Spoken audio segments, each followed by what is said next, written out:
আসসালামু আলাইকুম নমস্কাৰ মই হেনাই স্বাগতম জনাইছোঁ আপোনালোকক the job information and SMS ক্লাছলৈ মই আজি আপোনালোকৰ লগত আলোচনা কৰিম অসম ইতিহাসৰ বা আসাম হিষ্ট্ৰীৰ কেইটামান কুৱেশ্যন আপোনালোকৰ লগত আলোচনা কৰিম এই চেগতে এটা কথা কৈ থৈ দিওঁ যদি আপুনি মোৰ চেনেলত নতুন আহিছে তেতিয়াহ'লে অনুগ্ৰহ কৰি ছাবস্ক্ৰাইব কৰিব লগতে এনেধৰণৰ ভিডিঅ'সমূহ পাবলৈ বেল আইকনটো প্ৰেছ কৰি ৰাখিব আৰু লগতে মোক আগবাঢ়ি যোৱাত অকণমান সহায় কৰিব আৰু যদি আপুনি মোৰ চেনেলত আগৰ পৰাই আছে আগৰ পৰাই ভিউৱাৰ্ছ হয় তেতিয়াহ'লে আপুনি লাইক কমেণ্ট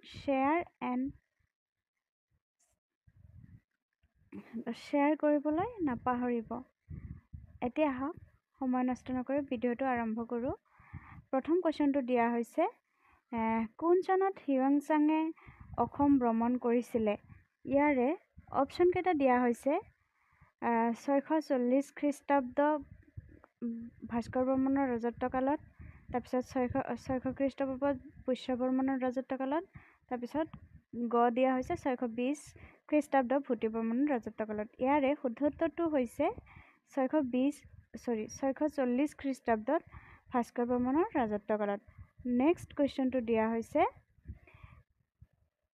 কামৰূপৰ বিষয়ে উল্লেখ কৰা হিউৱেন-চাঙৰ কিতাপখনৰ নাম কি ইয়াতে অপশ্যনত দিয়া হৈছে CUK তাৰপিছত খ নম্বৰত দিয়া হৈছে বুৰঞ্জী গ নম্বৰত দিয়া হৈছে ইণ্ডিকা আৰু ঘ নম্বৰত দিয়া হৈছে অসমৰ ইতিহাস ইয়াৰে শুদ্ধ উত্তৰটো হৈছে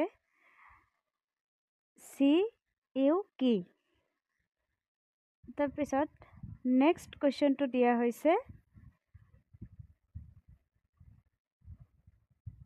পৰা হিউৱেন-চাঙে গ্ৰহণ কৰা একমাত্ৰ উপহাৰটো কি আছিলে ইয়াতে অপশ্যন কেইটা দিয়া হৈছে ঘোঁৰা হাতী ছাতি টুপি ইয়াৰে শুদ্ধ উত্তৰটো হ'ব টুপি তাৰপিছত নেক্সট কুৱেশ্যনটো দিয়া হৈছে হিউৱেন-চাঙৰ দস্তাবেজত লিপিবদ্ধ কৰা হৈছে যে কামৰূপত যথেষ্ট সংখ্যক দেশ আছিল ইয়াৰে অপশ্যন কেইটা দিয়া হৈছে বৌদ্ধ মন্দিৰ মছজিদ গ নম্বৰ দিয়া হৈছে দেৱ মন্দিৰ তাৰপিছত ঘ দিয়া হৈছে জৈন মন্দিৰ ইয়াৰে শুদ্ধ উত্তৰটো হ'ব দেৱ মন্দিৰ তাৰপিছত নেক্সট কুৱেশ্যন দিয়া হৈছে হিউৱেন-চাঙৰ মতে কামৰূপৰ পৰিধি কিমান আছিলে অপশ্যন কেইটা দিয়া হৈছে 1200 মাইল 1500 মাইল 1700 মাইল আৰু 1800 মাইল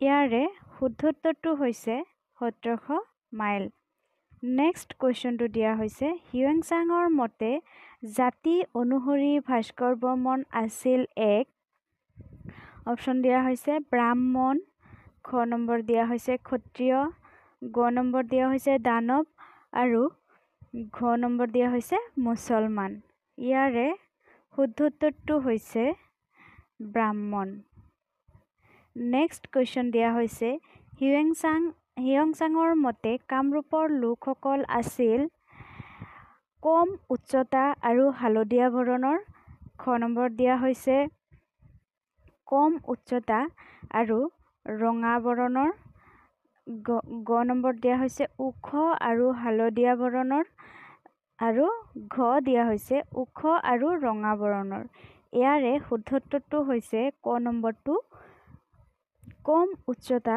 আৰু হালধীয়া বৰণৰ নেক্সট কুৱেশ্যন দিয়া হৈছে কামৰূপ ৰাজ্যত প্ৰৱেশ কৰাৰ আগত হিউৱেন-চাঙে কোনখন নদী পাৰ কৰিছিল ইয়াৰে অপশ্যন কেইটা দিয়া হৈছে কৰতোৱা নদী তৰ্চা নদী বৰাক নদী ব্ৰহ্মপুত্ৰ নদী ইয়াৰে শুদ্ধ উত্তৰটো হৈছে কৰতোৱা নদী নেক্সট কুৱেশ্যন দিয়া হৈছে নালন্দা বিশ্ববিদ্যালয়ত মোহৰ এৰি থৈ যোৱা কামৰূপৰ শাসকজন কোন আছিলে অপশ্যন কেইটা দিয়া হৈছে ভাস্কৰ বৰ্মন খ নম্বৰ দিয়া হৈছে গোপাল গ নম্বৰ দিয়া হৈছে ভূতি বৰ্মন আৰু ঘ দিয়া হৈছে জয়পাল ইয়াৰে শুদ্ধ উত্তৰটো হৈছে ভাস্কৰ বৰ্মন।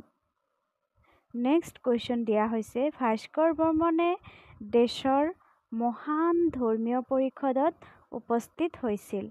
অপশ্যনকেইটা দিয়া হৈছে তক্ষশিলা, সাঁচি, কনৌজ, লাহোৰ। ইয়াৰে শুদ্ধ উত্তৰটো হৈছে কানৌজ। নেক্সট কুৱেশ্যন দিয়া হৈছে বৰ্মন ৰজাসকলৰ ভিতৰত কোনজন ৰজা শ্ৰেষ্ঠ আছিলে? অপশ্যনকেইটা দিয়া হৈছে ক নম্বৰটো দিয়া হৈছে ভাস্কৰ বৰ্মন, তাৰপিছত পুষ্য বৰ্মন, কাৰুৰা বৰ্মন, নৰশংকৰ। ইয়াৰে শুদ্ধ উত্তৰটো হৈছে এইটো চবে জানেয়ে ভাস্কৰ বৰ্মন।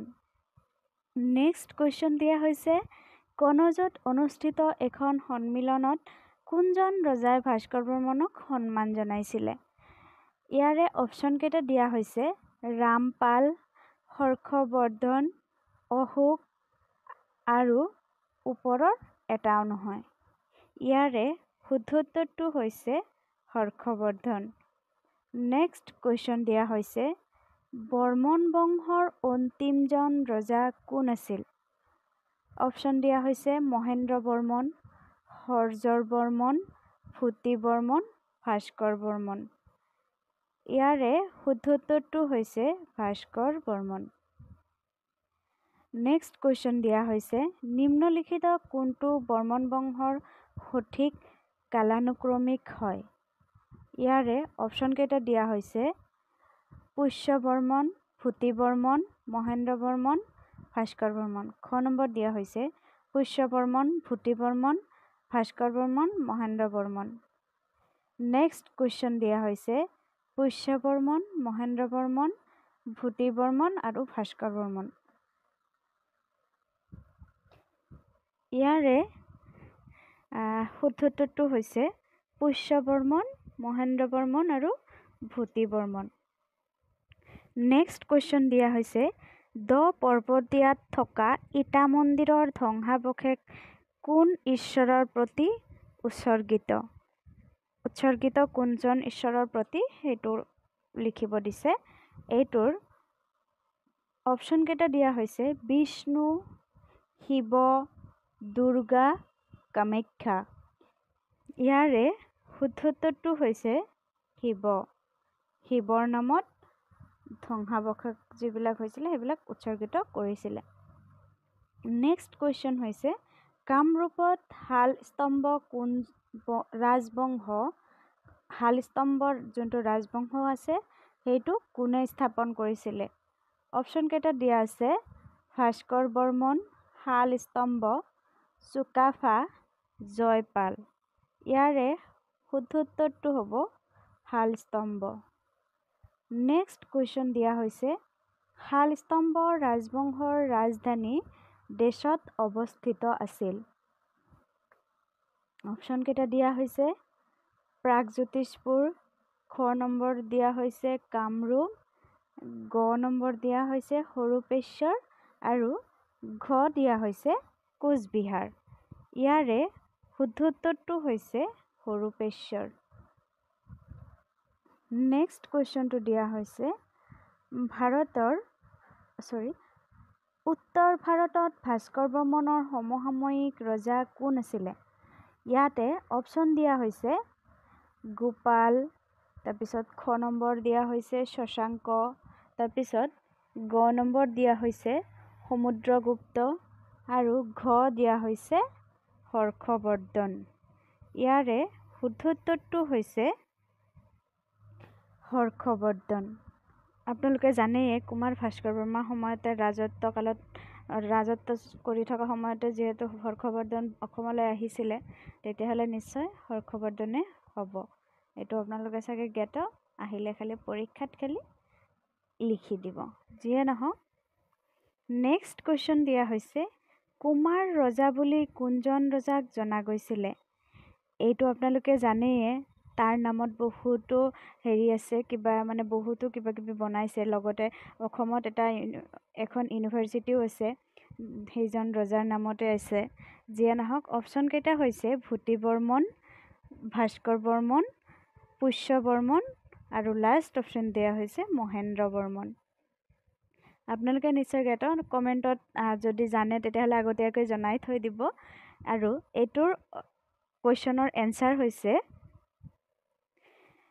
কুমাৰ ভাস্কৰ বৰ্মন।